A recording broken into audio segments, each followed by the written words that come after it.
Collect करते थे, चाहे कंद हो, फल हो, फूल हो, जड़ी बूटियां हो, और उन सबों से खा करके अपना गुजारा परंपरा से करते आ रहे थे और आज भी करते हैं।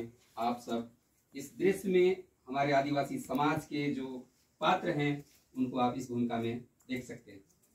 और आज भी हम जंगलों पे निर्भर हैं और उनसे ही अपने 2 जून की रोटी की व्यवस्था कर रहे हैं। चलो मऊआ, अच्छा सा चटनी बनाना इसका। चलो मोहनवा, चलते हैं।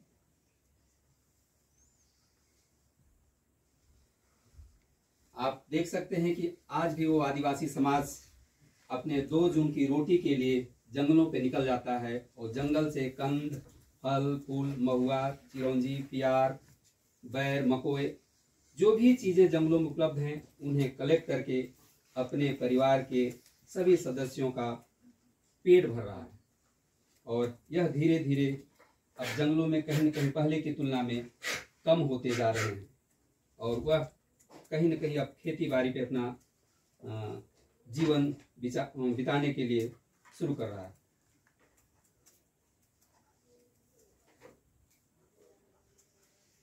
अरे बहन, अनाज भी अब तो कम पड़ गया है घर पे।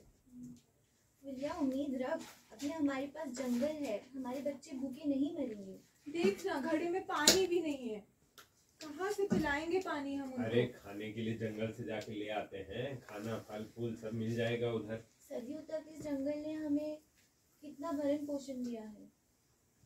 चलते हैं जंगल, चलते हैं। आप देख सकते हैं कि अब जंगलों पे निर्भर हैं और फिर जब भोजन की व्यवस्था गांव में खेतों में नहीं हो पा रही तो पुनः जंगल की ओर जाते हैं और इसी दरमियान अकाल की स्थिति समाज के बीच में पैदा हो जाती है और फिर वो अपनी रोटी के लिए कोई और दूसरा उपाय ढूंढने के लिए बाध्य हो जाते हैं।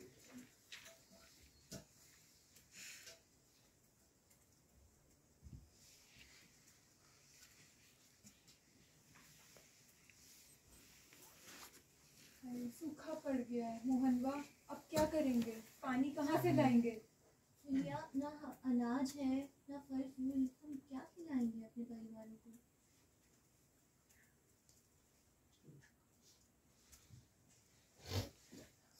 Good evening sir. Good evening. So जो ये रिपोर्ट आई है जियोलॉजिकल इंस्टीट्यूट से, जो आपने इस रीजन का सर्वे करने के लिए दिया था, तो हमने पाया कि इसमें बहुत सारी खनिज संपदाएं हैं जो आपके कंपनी, हमारे देश और जो हमारा सपना है विश्वगुरु बनने का, उसके लिए बहुत ही ज्यादा लाभदायक होंगी। तो हमें जल्द से जल्द इसमें माइनिंग शुरू करनी चाहिए और इन सारे का इस्तेमाल करना चाहिए कंपनी और देश के विकास के लिए। हम तो वही चाहते हैं जी, पर देखते हैं लोगों का क्या कहना है, एक बार जाकर बात करते हैं। जय जोहार। जोहार। और कैसे हैं आप लोग सब? बिल्कुल बढ़िया। आप बिल्कुल बढ़िया हैं आप लोग? सूखा पड़ा है। सूखा, हाँ वही तो है, सब आसपास अकाल पड़ा हुआ है, सब खेती वगैरह खराब है। आप कह रहे हो अच्छा है, तो हो सकता है आपके घर में कुछ है, पर बाकी गांव के लोग तो उनसे तो सुने हमने कि भाई अच्छा है, नहीं है स्थिति।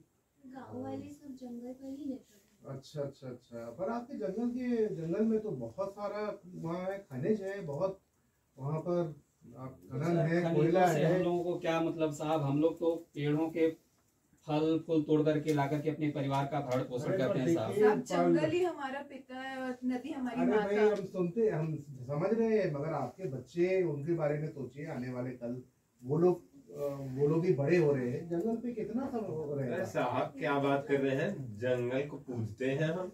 नहीं, वो ठीक है भाई, जंगल को पूजो, आप कोई मना नहीं कर रहे, मगर जंगल के नीचे जो खनिज है, आपको पता है जहाँ जहाँ पर खनिज निकलता है, कोयला निकलता है, लोग रातों रात मालामाल हो जाते हैं। हम तो वही करने आए हैं कि हम यहाँ पर जो है, सरकार ने हमें बताया यहाँ पर खनिज है और हम अगर यहाँ से निकाले तो इससे न केवल हम बल्कि आप भी इसमें फायदे में रहेंगे। तो साहब जंगल कट जाएंगे तो हमारे बच्चे क्या खाएंगे सर? अरे हम है ना भाई आपके बच्चों तो को। क्या सर आपको हम लोग खाएंगे क्या? नहीं, हमको नहीं खाएंगे, मगर बच्चे हैं ना, उनके लिए आपके यहाँ से जो खनन निकलेगा उससे जो बाहर बिकेगा, आपको वहाँ नौकरी मिलेगा, आपको वहाँ पर हम स्कूल बनाएंगे आपके लिए। तो नौकरी से हम लोगों को क्या फायदा होगा साहब? तो नौकरी आपको, अभी तो आपके पास नौकरी नहीं है। अगर जंगल पे आप जा रहे हो, वहाँ पर जा रहे हो तो भालू है, शेर है, कभी लोगों पर वो करते हैं, आक्रमण करते हैं। उन लोग आज यहाँ पर बैठे बैठे आपको मिल जाएगा। सबको नौकरी मिलेगा। हाँ, सबको नौकरी मिलेगा भाई, ये तो है। और हम यहाँ बच्चों के लिए स्कूल बनाएंगे, अस्पताल बनाएंगे। अस्पताल भी बनेगा। हाँ, सब कुछ बनेगा। आप तो अभी तो कुछ बेटा नहीं को है। जाना था ना पढ़ने। हाँ हाँ, और स्कूल भी मिलेगा। अरे बनेगा। 2 किलोमीटर आप दूर जाते हैं आपके बच्चे स्कूल में। आप लेकिन सोचिए यहाँ साहब पर। क्या भरोसा कि ये जो कर रहे हैं वो हम लोगों के लिए अरे भाई, करेंगे? हम लिखित में हैं, हम लिखित में दे एक रहे बार हैं। बात करते हैं, आइए। आपके पंचायत से भी बात हो तो गया, ऐसा आप लोग होगा, सब हम चर्चा आपस कीजिए, में थोड़ा सा बात कर लिया जाए, ग्राम सभा में बात कीजिए आप लोग। लिखित में देंगे, हम सरकार से लिखित में मिलेगा। देंगे। लिखित हाँ, में। सरकार में लिखित में देंगे। अगर ऐसा करते हैं तो सही है। स्कूल भी लेकिन बनेगा। सरकार ने ये सरकार क्षेत्र लिखित में हमारे देगी। कंपनी को दे दिया। अब कंपनी आपके साथ वो करेंगे, अनुबंध बनाएंगे और उसमें हम लिखित में देंगे। आप सब लोगों का हम उसमें अंगूठा लेंगे, स्याही लेंगे, और जब यहाँ पर हो जाएगा खनन तो आपको सबको नौकरी मिलेगा, स्कूल बनेगा, पानी का स्रोत होगा, सब कुछ हम तैयार करके देंगे यहाँ पर। आप पीछे तो नहीं हटिए। अरे हम पीछे नहीं हटेंगे भाई, हमारे पास लिखित में है। आप लोग बस सब अंगूठा लगाए और हमारा भी वहाँ पर सिग्नेचर रहेगा। आप लोग चर्चा कर लो। ठीक बात कह रहे हैं। तो हम एक बार बैठकर विचार किया जाए गांव वाले मिल करके। साहब जी, फिर अगर ये चले गए तो हमारा स्कूल, हॉस्पिटल में कुछ नहीं। देखिए, आसपास के कई सारे गांव में कर रहे हैं, उन लोग तो राजी हो गए। अब उनके यहाँ तो इतना सारा काम होगा, पैसा तो आएगा। ठीक है साहब, लेकिन आप अपने वादे से पीछे मत हटिएगा नहीं, साहब। अरे नहीं, हमें आपके बीच में काम करना है, रहना है। हम क्यों वादे से पीछे हटे? हमारे बच्चों को अस्पताल की सख्त जरूरत भी हाँ, है। बस बिल्कुल। हम जल्द काम से शुरू जल्द करेंगे, बनवाइएगा। काम शुरू करेंगे और साथ ही साथ आप देखिएगा आंगनवाड़ी, अस्पताल, स्कूल, यहाँ पर सब हम तैयार कर देंगे। आप लोग बस हमारे इस पे आप लोग अंगूठा लगा दीजिए और उसके बाद फिर हम काम शुरू करेंगे। साहब लगाइए। ठीक है, बहुत बहुत धन्यवाद। अब देखिएगा आपका क्षेत्र कितना अच्छा तो विकास होगा। सर, आप लोग देख सकते हैं कि भोली भाली जनता को उद्योग धंधे वाले कैसे अपनी भोली भाली जनता को अपने बहकावे में ला करके, जिन राज्यों में अनुसूची 5 और 6 लागू है, पेशा एक्ट लागू है, वहां भी लोगों को भ्रमित करके उनकी जानकारी नहीं होने के कारण जो परंपरा से अपना जीवन जंगलों पे निर्भर थे, उनसे उनको बेदखल कर देते हैं और अंततः उन लोगों को न तो नौकरी मिल पाता है और विस्थापित होने के बाद कहीं नए जगह पे न तो उनके नाम पे कोई लैंड हो पाता है और वह फिर बाध्य हो जाता है शहर की ओर पलायन करने के लिए, अपने 2 जून की रोटी की व्यवस्था के लिए।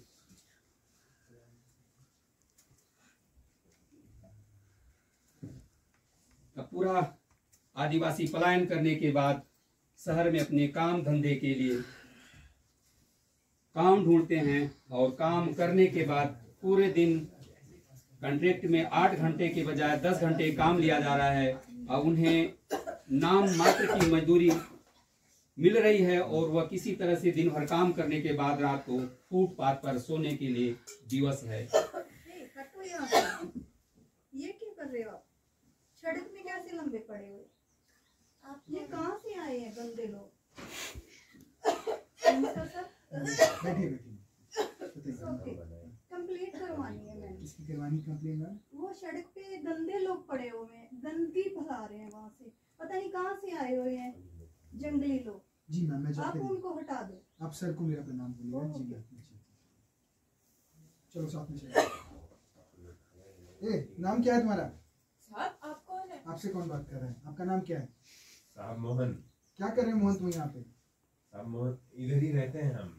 घर तो कोई रहने की जगह है? किसने दी तुम्हें यहाँ का परमिशन रहने के लिए? साहब हम यहीं पास में सर, हम लोग अपने गांव से आए हैं सर यहाँ मजदूरी करने के लिए। रुकिए, कौन बोला आपको यहाँ रहने के लिए? साहब हमें सामने वाला जो आप लोग कल तक अपना पोटली बांध करके गाँव से निकलिए, आए, नहीं तो बहुत पुलिस को दूर बुला से के आए। हम लोग कहाँ जाएंगे सर? चलिए। दिन भर सर काम करते हैं, रात को सर यहाँ सो सर, करके। ये बगल की बिल्डिंग है, हमने ही सर, हम बनाई लोगों ने है। बनाया सर। साहब, रहम कीजिए। आप देख सकते हैं कि लोग गांव से पलायन करने के बाद शहर में अपनी 2 जून की रोटी के लिए दिन भर मजदूरी करते हैं और फुटपाथ पर सो करके अपना जीवन गुजार रहे हैं। और आज इसे सरकार मानती है कि जलवायु परिवर्तन के कारण आदिवासियों का पलायन शहर की ओर हो रहा है और वे जो चीजें जंगल से ले पाते थे, आज न तो उनके पास जंगल रहे और न तो शहर में आने के बाद उन्हें काम मिल पा रहा है। सभी को नमस्कार, मैं आदर्श हूं और मैं आपके सामने प्रस्तुत करूंगा आज की ताज़ा खबर। तो पहली खबर में हम ये जानेंगे कि दुबई में हो रहे अंतर्राष्ट्रीय मैच में इंडिया ने ऑस्ट्रेलिया को 33 रनों से हरा दिया। भारत सरकार के सरकारी आंकड़ों के मुताबिक 2022 तक लगभग 12 लाख आदिवासियों को जंगलों से विस्थापित होना पड़ा। सरकार ने इसका जो आरोप है वो प्राकृतिक आपदाओं और जलवायु के संकट को ठहराया है और सरकार ने ये भी कहा है कि जो आदिवासी इस तरह के तमाम जो जंगलों में लोग रहते हैं उनकी वजह से जो ये संकट है वो बढ़ता जा रहा है, उन्होंने ग्रोथ करके रखा है। अगली खबर की तरफ बढ़ते हैं। नरेंद्र मोदी के ताज़ा बयानों के हिसाब से भारत विश्व गुरु बनने की तरफ तेजी से अग्रसर हो चुका है। अभी 2026 तक का टारगेट लिया है हमने, जिसमें हमारी जो इकोनॉमी है वो दुनिया की दूसरी सबसे बड़ी इकोनॉमी हो जाएगी।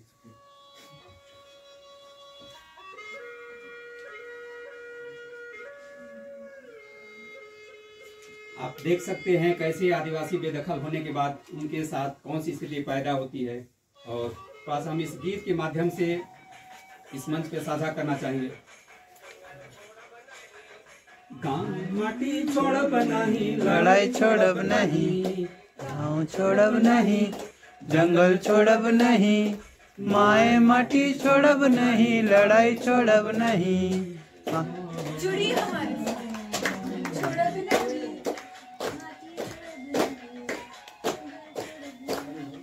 गाँव बनाए, बांध बनाए, काकरवा बनाए, खदान काटे, खदान खोदे, सेंचुरी बनाए, बांध बनाए, गाँव डुबाए, कारखाना बनाए, जंगल काटे, खदान खोदे, सेंचुरी बनाए। जमीन छोड़ी हमें कहाँ कहाँ जाए, हमको हंस के भगवान हमारा कैसे जान बचाए, हाँ कैसे जान बचाए। गाँव छोड़ब नहीं, जंगल छोड़ब नहीं, माए माटी छोड़ब नहीं, लड़ाई छोड़ब नहीं, गाँव छोड़ब नहीं। जय जोहार। जय जोहार।